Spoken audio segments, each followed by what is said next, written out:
శ్రీ గురుభ్యో నమ. గురుర్బ్రహ్మ గురుర్విష్ణు గురుర్దేవో మహేశ్వర గురు సాక్షాత్ పరం బ్రహ్మ తస్మై శ్రీ గురవే నమ. అస్మద్ గురుచరణారవిందాభ్యాం నమ.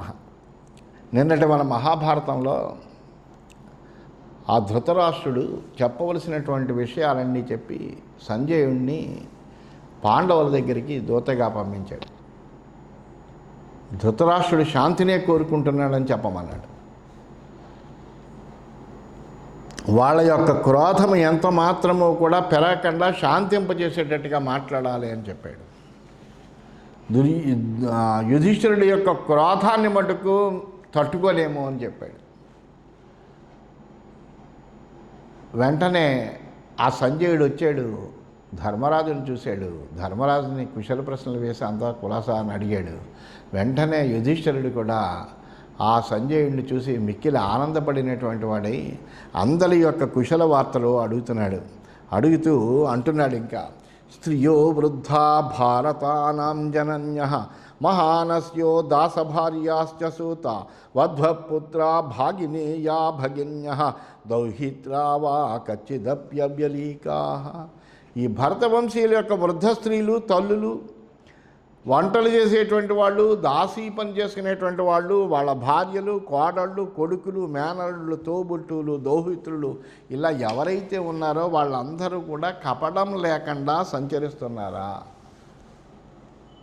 చాలా చక్కగా ధర్మంగా వ్యవహరిస్తున్నారా వాళ్ళందరూ కూడా? కచ్చిద్రాజా బ్రాహ్మణానాం యథావత్ ప్రవర్తతే పూర్వవత్ తాతవృత్తిం కచ్చిద్దాయాన్ మామకాంధాత్తరాష్ట్ర ద్విజాతీనం సంజయనోపహంతి. ఓ సంజయ, దుర్యోధనుడు బ్రాహ్మణుల పట్ల మొరపట్ల తగిన విధంగా ప్రవర్తిస్తున్నాడా? బ్రాహ్మణుల జీవనం కోసం నేను ఇచ్చినటువంటి వాళ్ళ గ్రామాలను కూడా లాక్కోట్లే కదా. వాళ్ళకిచ్చి వాళ్ళని గౌరవిస్తున్నాడు కదా. కచ్చిద్రాజా ధృతరాష్ట్రస్య పుత్రః ఉపేక్షతే బ్రాహ్మణాతిక్రమాన్ వై స్వర్గస్య కచ్చిన్న తథా వర్త్మభూతాం ఉపేక్షతే తేషు సదైవ వృత్తిం. అంతేకాకుండా పుత్రులతో పాటుగా ధృతరాష్ట్రుడు కూడా బ్రాహ్మణుల పట్ల జరిగినటువంటి అపరాధాలను ఉపేక్షించకుండా ఉంటున్నాడు కదా. అంటే బ్రాహ్మణులకి ఎప్పుడు అపరాధం కలగకుండా చూసుకోవలసినటువంటి బాధ్యత ఎవరిదంటే రాజుది. లేకపోతే కనుక ఆ రాజ్యం అంతా కూడా సర్వనాశనం అవుతుంది. ఎందుకంటే అనుష్ఠాన పరులైనటువంటి బ్రాహ్మణుడికి అపరాధం కలిగితే అది రాజ్యానికి అరిష్టం. అందువలన వాళ్ళకి ఏ విధమైనటువంటి ఇబ్బంది కలగకుండా, వాళ్ళకి ఇచ్చినటువంటివి ఏవైతే ఉన్నాయో మళ్ళీ తిరిగి లాక్కోకుండా, వాళ్ళ యొక్క వృత్తికి ఏ విధమైనటువంటి అవరోధం కల్పించకుండా చూడవలసినటువంటి విధి ఎవరిదయ్యా అంటే రాజుది. అందువల్ల జరుగుతుందా? బ్రాహ్మణులకి వృత్తి కల్పించడం అంటే స్వర్గానికి మార్గం చేసుకోవడం అని అర్థం.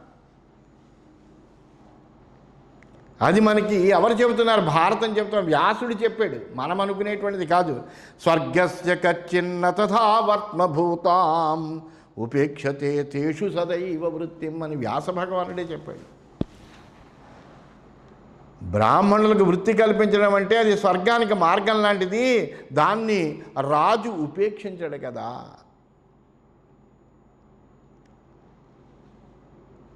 ఏ తజ్యోతిశ్చోత్తమం జీవలోకే శుక్లం ప్రజానాం విహితం విధాత్రా తే చేద్దోషం ననియచ్చంతి మందాః కృష్ణో నాశో భవితా కౌరవాణాం.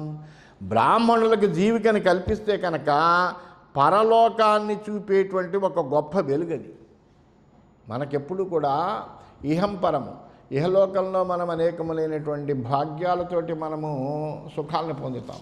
మరి పరలోకంలో మనం సుఖం పొందాలి అంటే కనుక ఒక బ్రాహ్మణుడికి జీవిక కల్పిస్తే కనుక అది పరలోక గమనంలో మనకు అంధకారాన్ని నివృత్తి చేసేటువంటి ఒక దివిటీలాగా మనకు మార్గాన్ని చూపిస్తుందట. అది బ్రహ్మ ప్రజల కోసమని తెల్లటి జ్యోతిని ఏర్పాటు చేశాడు. అందువలన ఈ కౌరవులు మూర్ఖత్వంతో బ్రాహ్మణుల పట్ల జరిగేటువంటి దోషాలని అట్లాగే కొనసాగిస్తే వీళ్ళకి స్వర్గప్రాప్తి కూడా ఉండదు. అందువలన బ్రాహ్మణుల పట్ల జరిగేటువంటి దోషాలని నియంత్రించకపోతే కౌరవులకు సర్వనాశనం జరుగుతుంది. అందువలన చాలా జాగ్రత్తగా చూస్తున్నారు కదా అని అడిగాడు ఆయన. కచ్చిద్రాజా ధృతరాష్ట్ర సపుత్ర బుభూషతే వృత్తిమమాత్యవర్గే కచ్చిన్న భేదేన జిజీవశంతి సుహృద్రూపా దుర్హృదశ్చైకమత్యాత్. పుత్రులతో కూడినటువంటి ధృతరాష్ట్రుడు మంత్రివర్గానికి తగిన విధంగా జీవించడానికి కావలసినటువంటి వృత్తిని కల్పిస్తున్నాడా అంటే మంత్రులు కూడా వాళ్ళు స్వేచ్ఛగా తమ అభిప్రాయాలు చెప్పేటువంటి అవకాశం ఇవ్వాలి. అంతేకాని నియంత్రించి తన మాటే చెల్లేటట్టుగా వాళ్ళందరూ తాన అనేటట్టుగా చేసుకుంటే కనుక ఆ రాజు సరైనటువంటి మార్గంలో పరిపాలన చేస్తున్నట్టు కాదు. మంత్రుల యొక్క ఆలోచనల్ని గౌరవించాలి, మంత్రుల యొక్క వృత్తిని నిరోధించకూడదు. అందువలన వాళ్ళకి జాగ్రత్తగా అవకాశం ఇచ్చి వాళ్ళు జీవించడానికి తగినటువంటి వృత్తిని కల్పించాలి. వాళ్ళకి ఏ విధమైన ఇబ్బంది లేకుండా కూడా చూడాలి. అలాగే వాళ్ళ యొక్క ఆలోచనను స్వీకరించాలి. అవి మనకు వ్యతిరేకంగా ఉన్న వాటి గురించి ఆలోచన చెయ్యాలి. వాళ్ళు శత్రువులతో కలిసి మిత్రులుగా ఉంటూనే రాజుకి వ్యతిరేకంగా జీవింపగోరడం లేదు కదా. ఎందుకంటే మంత్రులు శత్రువులతో కలిశారంటే రాజు పని అయిపోయింది. అందువల్ల అల్లాగా వాళ్ళు ఉండట్లే కదా. కచ్చిన్న పాపం కథయంతి తాత తే పాండవానాం కురవస్సర్వయేవ ద్రోణస్వపుత్రశ్చ కృపశ్చ వీర నాస్మాసు పాపాని వదంతి కచ్చిత్. ఓ సంజయ, కౌరవులంతా కలిసి పాండవులపై దోషాలు చెప్పుకోవట్లే కదా.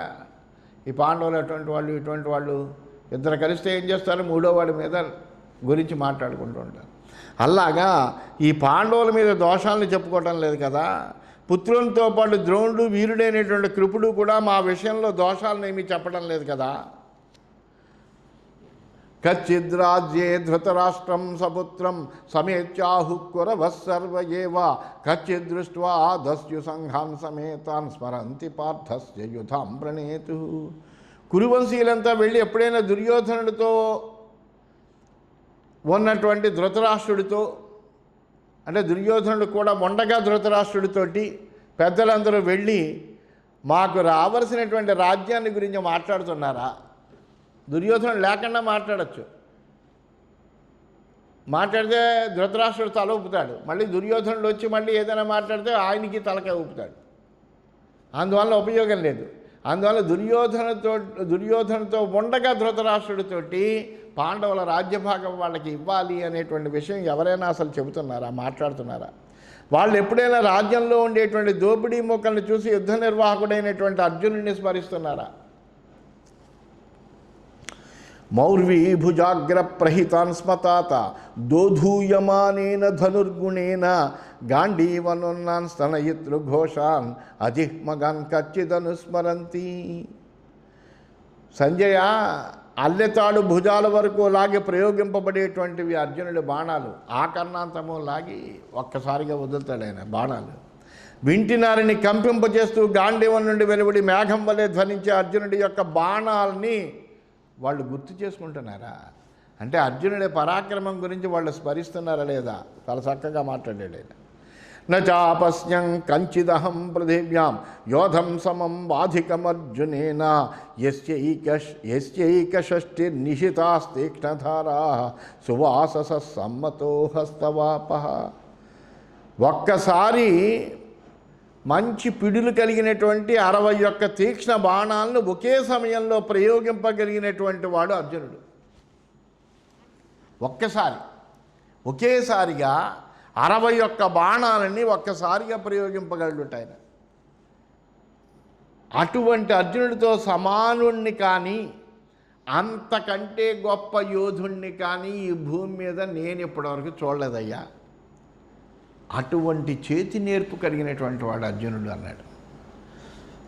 గదాపాణిర్భీమసేనస్తరస్వి ప్రవేపయన్ శత్రు సంఘాననీకే నాగప్రభిర్న ఇవ నడ్వలేషు చంక్రమ్యతే కచ్చిదేవం స్మరంతి అలాగే దట్టమైనటువంటి అడవుల్లో నిర్భయంగా తిరగలిగినటువంటి మదించినటువంటి ఏనుగులంటి భీమసేనుడు. అంత దట్టమైన అడవుల్లో కూడా దానికి భయమే ఉండదు ఆ ఏనుగుకి. నిర్భయంగా మదించినటువంటి ఏనుగు అలా నిర్భయంగా తిరుగుతుంది. అలాగా యుద్ధరంగంలో శత్రుమోకలను అన్నింటినీ కూడా వణికిస్తూ గదతో వేగంగా తిరిగేటువంటి భీమసేనుడి గురించి వాళ్ళు స్మరిస్తున్నారా లేదా అంటే భీమసేనుడి యొక్క పరాక్రమాన్ని వాళ్ళు స్మరిస్తున్నారా లేదా. మాద్రీపుత్ర సహదేవ కళింగాన్ అంటే తన యొక్క బలాన్ని చెబుతున్నాడు ధర్మరాజు సంజయుడితోటి. ఉన్నటువంటి వీళ్ళు ఇటువంటి వాళ్ళు సుమా అన్నట్టుగా ఒకసారి హెచ్చరికగా వినయంగా మాట్లాడుతున్నాడు. మాద్రీపుత్ర సహదేవ కళింగాన్ సమాగతాన్ అజయద్దంతకూరే వామేనాస్యం దక్షిణేనైవ యో వై మహాబలం కచ్చిదేనం స్మరంతి. యుద్ధంలో కుడి ఎడమ చేతులతో బాణాలను విసురుతూ తమకు ఎదురైనటువంటి కళింగ రాజులందరినీ కూడా జయించినటువంటి సహదేవుణ్ణి స్మరిస్తున్నారా లేదా. పురాజేతుం నకుల ప్రేషితోయం శిబిం స్త్రిగర్తాన్ సంజయ పశ్యతస్తే దిశం ప్రతీచిం వశమానయన్మే మాద్రీసుతం కచ్చిదేనం స్మరంతి. మునుపు ఈ రాజసూయాగ సందర్భంలో శిబిని అలాగే త్రిగర్త దేశ రాజుల్ని జయించడానికి వెళ్ళినటువంటి నకులుడు పశ్చిమ దిక్కులంతా నా అధీనంలోకి తీసుకొచ్చాడయ్యా. అంతటి పరాక్రమవంతుడు. అటువంటి అతన్ని స్మరిస్తున్నారా. పరాభవో ద్వైతవనేయ ఆసీన్ దుర్మంత్రితే ఘోషయాత్రాగతానాం యత్ర మందాన్ శత్రువశం ప్రయాతాన్ అమోచయద్ భీమసేనో జయశ్చ. దురాలోచనలతో ద్వైతవనంలోకి ఘోషయాత్రకు వచ్చినటువంటి ధృతరాష్ట్ర కుమారులు పరాభవం పొందారు.